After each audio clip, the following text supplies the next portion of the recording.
All right. Hey, everybody. It's Jason Blaha here, just sitting here drinking my morning coffee. Thought I would chat with you guys and gals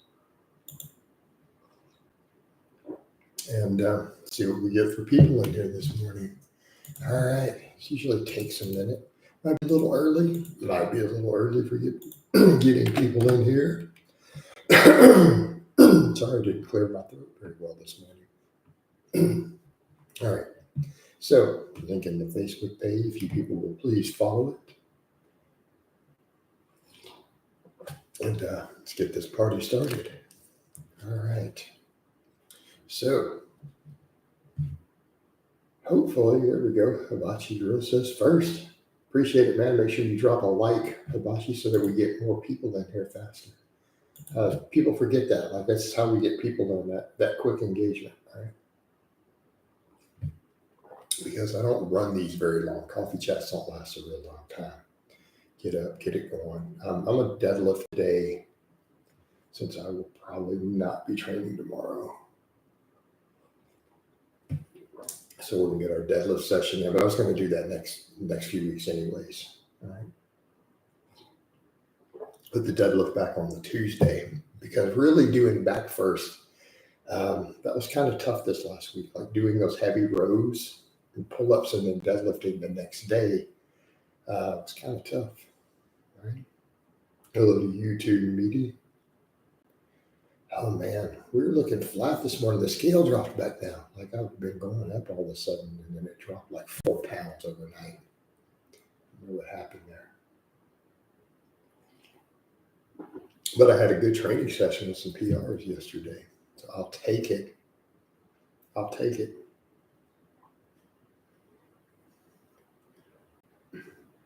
Maddie, this is going to sound like a weird question.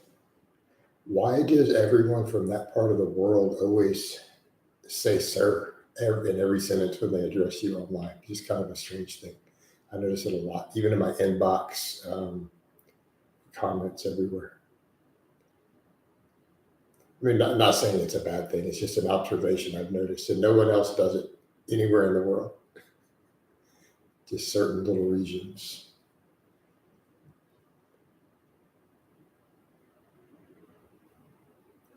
Cliff says, yo, Jay. So I guess it's a cultural thing. But it's like, I feel like you're about to sell me something. It's usually someone trying to sell me a service online. Sorry, man, my inboxes get flooded. They get flooded every day, like on my Facebook with, sir, can I interest you in SEO services? It's like a nonstop stream. And I'm like, dude, I am never buying SEO services or thumbnail services for you. I would never even do business for my online with someone I don't know in person. And I think people forget that. They don't understand. Like literally, or stuff like Facebook, if I hired someone else to do my thumbnails, they would have monetized me. You're not allowed to put up content that you did not create. So, all right. Chase Davis says, Jason, how are you doing? I'm doing good, Chase. I'm doing good.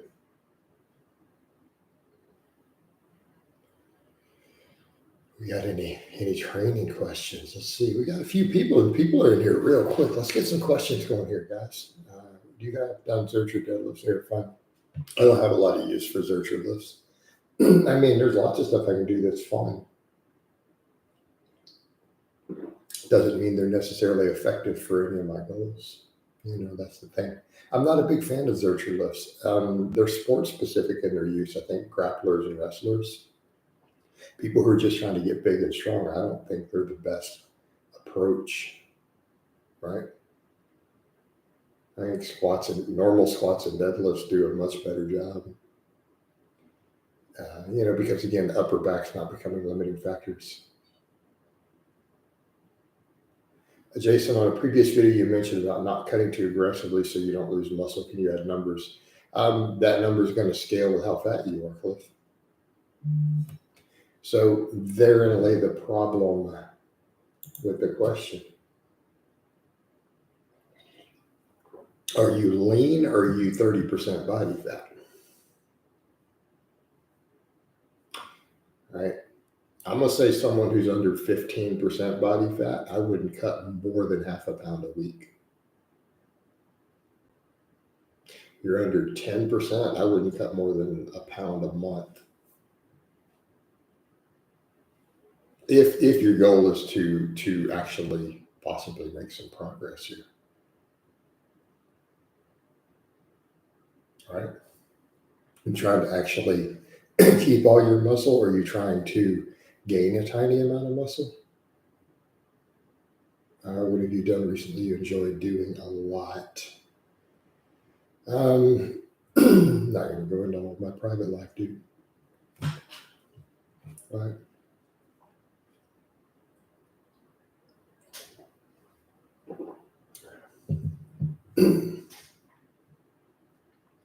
Simple and informative. Merry Christmas, Jason. Merry Christmas to you. Simple and informative. Oh, exercising. I mean, sorry. My current setup. I like doing the whole bro split thing these days, honestly. Right? Keep in mind, I do a lot of different exercises, so I don't get so caught up in those. But as of now, like what I'm really enjoying is like what I did yesterday, the last few days, to coming in and just really pushing each set hard, focusing on every set, and just kind of getting through a new thing every day. I'm going to keep training, I think, 6 days a week for a while, but I may rotate back to 5 and just do that really hard split, 12 to 15 sets of muscle group. Keeping in mind there's a lot of overlap. I say that, but I literally mean 12 to 15 sets of still doing that on biceps after doing back, So literally that much for delts. No, I enjoyed yesterday's session a lot. Like if you go look at that session, I liked that a lot. I liked the deadlift specific stuff too. And I feel like with what I'm doing for my posterior chain day, also if more of you guys could click like, it would be appreciated. Cliff, you're guaranteed to lose muscle doing that. Why don't you cut slow and gain muscle?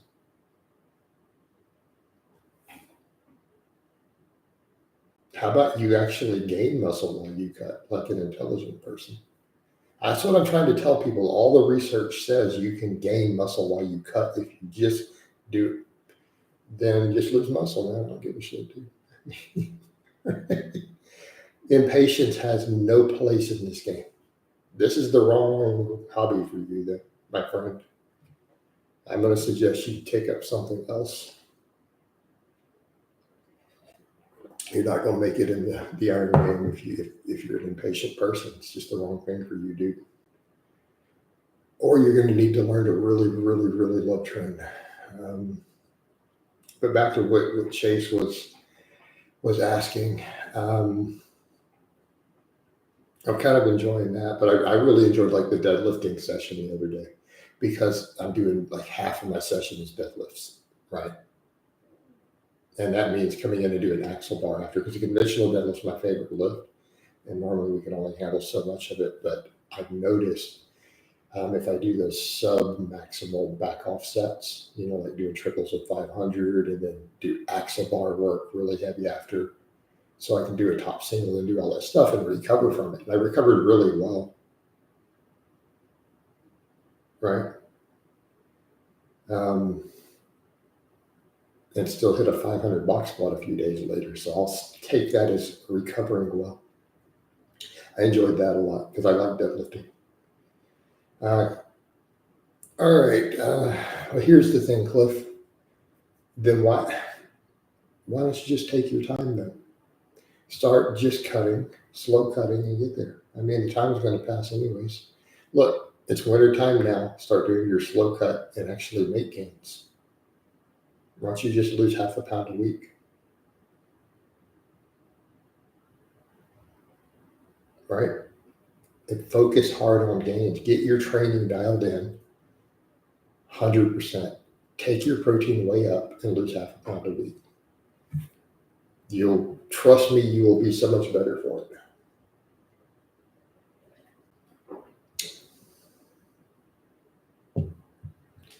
Do you like weightlifting shoes? Hibachi, I usually squat and deadlift barefooted, completely barefooted. I mean, on camera, right? Most of the time. I mean, I've worn weightlifting shoes for certain types of squats, sometimes for some high bar. But generally speaking, I don't. Right? Morning, Jason, brewing coffee, not going to hit legs. Yeah, man, I'm going to hit them deadlifts up. So we'll have place for that holiday feast, right? No, but yesterday's chest and tricep day, that was a lot. Like I had cramps through the night. Like when I was doing that live later, I was having chest and tricep cramps. Like that's pretty much at my limits. So it was like 12 sets of chest compounds and then 12 sets of triceps after. So pretty much, well, it was 12 sets. It ended up being over 20 sets for triceps. If we count bench and incline and all that as a tricep. I want to add another thing though with less band work at the end. I don't think I need that much. I need to add a third free weight exercise. I'd love to do the declines. I wish I had a better decline bench. Even if I bought one, it's a space issue though. Like I feel like at this point, adding decline benching and decline extensions and stuff could be really useful.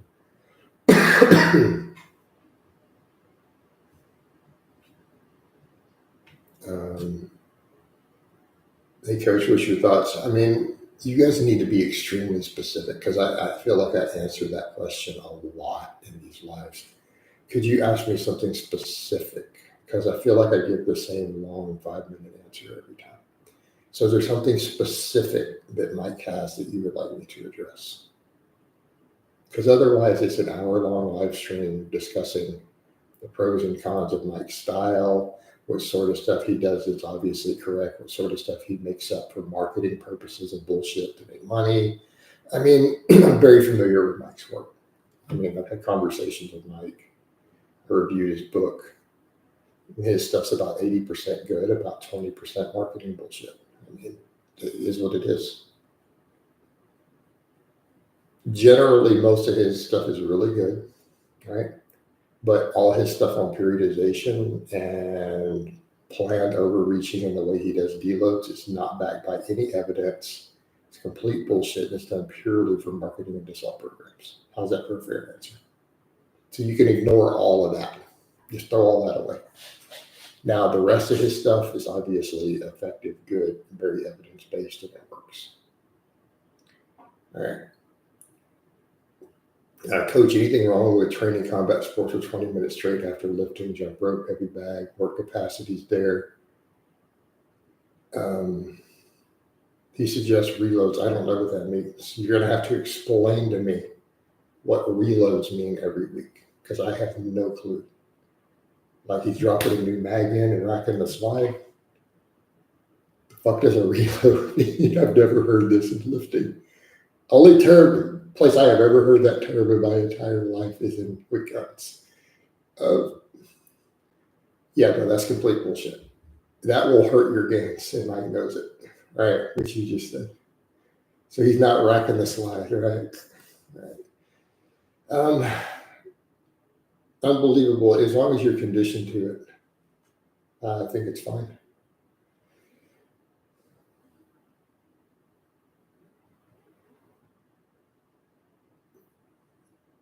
Chase said, I remember a few weeks ago you said that doing some incline bench and barbell shoulder press. Yeah, depending on where you miss the lift. So if you stick, like let's say you go to bench, if you stick right here, dude, those will save you. Yeah, that'll push you through it big time.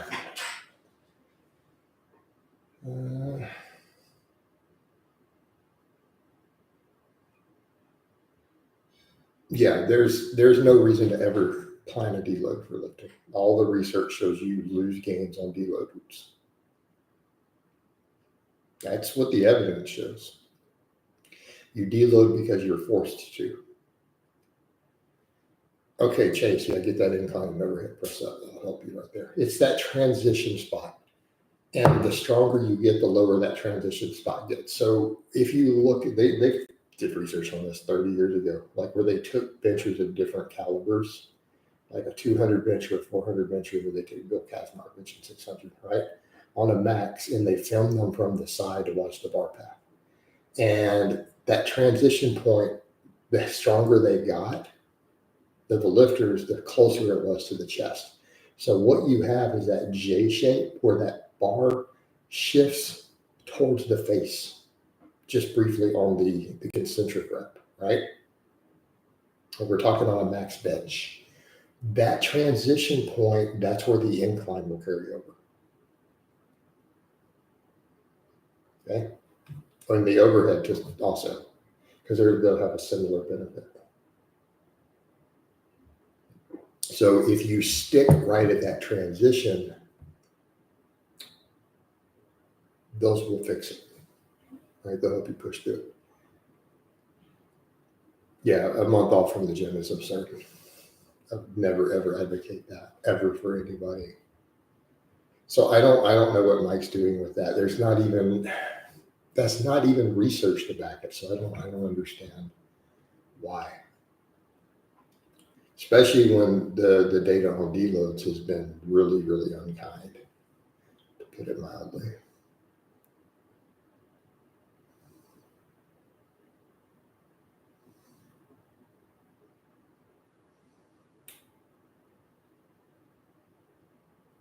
Oh, unbelievable. Do you follow my blogs?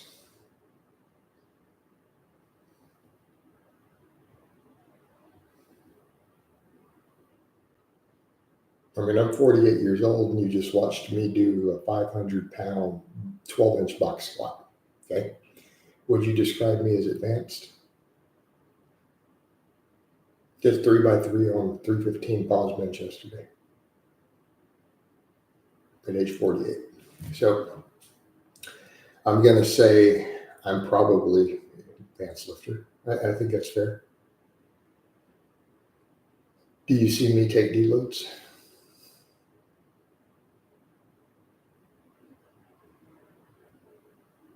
I didn't recover during my deload week this year because it was over 100 degrees every day when we had 6 days with no power, right?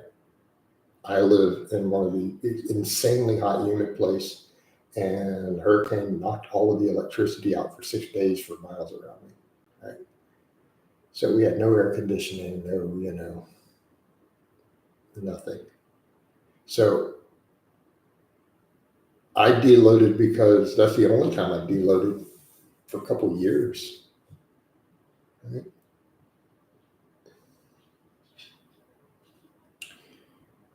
So to answer your question, if you, in my blogs, you clearly see me demonstrate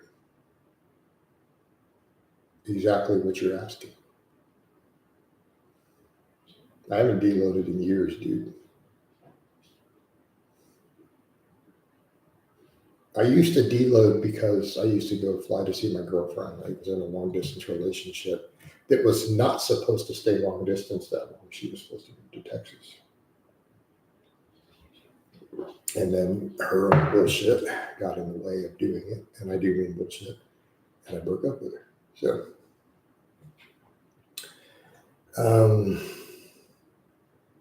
So that's the only reason I deloaded, guys, was to go travel to see my girl every 6 to 7 weeks for a few days. It drew on for 3 years. It's supposed to be 1 year. All right. But outside of that, that's the only reason I would deload. You have to travel. You got to do stuff like that. That's it. I can't think of another reason you would deload. So I would just push a little harder the week before.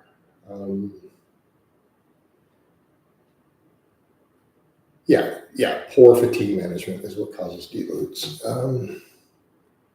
When training my deadlift, I have observed different times when either my quads or records or glutes and hams have been the limiting factor.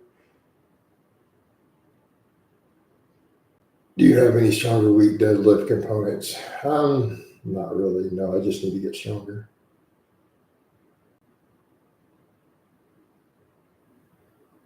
Yeah, I haven't deloaded in a year. I feel much better. I used to every 5 weeks. And looking back on it, I was just spinning my wheels. Yeah, dude, it's a waste of time. And Chase is right. If you're needing to deload often, you have bad fatigue management. It's that simple. You have poor fatigue management.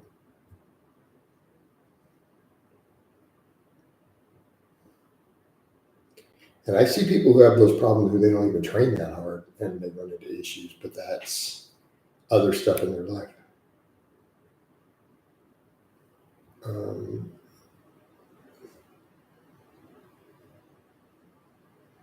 yeah, man, you got to get your girls to give you a massage, dude. That's definitely a requirement.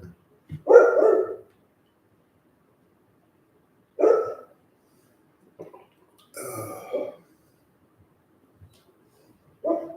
but no, I've never been to a professional masseuse in my life. All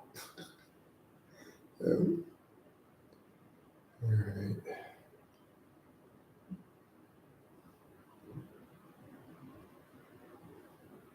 But I'm sure it helps.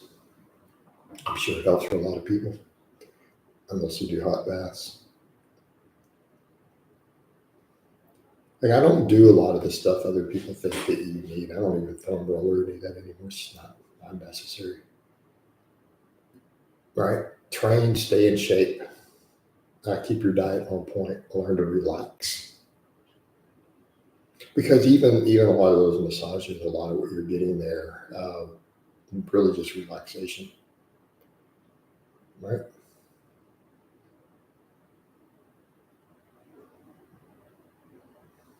Unless someone's in there breaking knots and stuff up that I don't really seem to have a problem with. Find enough stretch position exercises resolves that problem. But I mean, it's nice to just get a massage. All right.